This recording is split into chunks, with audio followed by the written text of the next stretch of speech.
بسم اللہ الرحمن الرحیم۔ السلام علیکم ورحمۃ اللہ وبرکاتہ۔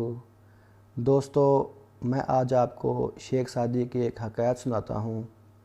لکھتے ہیں، ایک درویش ساری رات عبادت کرتا رہا۔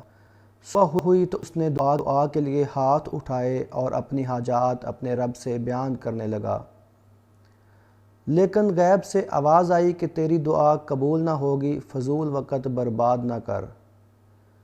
دوسری رات درویش پھر عبادت میں مشغول رہا اور صبح کے وقت پہلے دن کی طرح دعا میں مصروف ہو گیا۔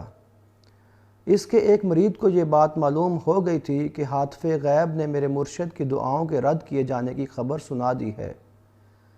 وہ درویش کو دعا میں مصروف دیکھ کر بولا، جب آپ کو معلوم ہو چکا ہے کہ دعا قبول نہ ہوگی تو کیوں مشقت اٹھاتے ہیں؟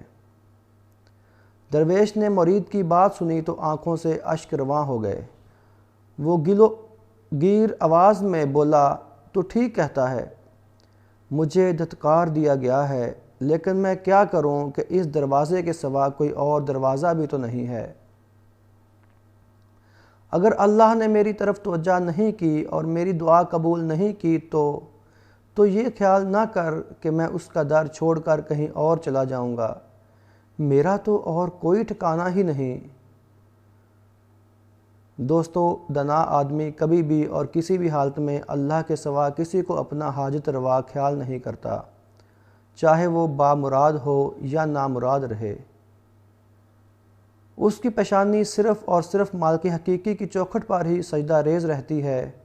اگر دعا قبول نہ بھی ہو تو بھی اللہ سے نا امید نہیں ہوتا، بلکہ اپنی خامی سے آگاہ ہو کر پھر دست دعا بلند کرتا رہتا ہے۔ السلام علیکم ورحمۃ اللہ وبرکاتہ۔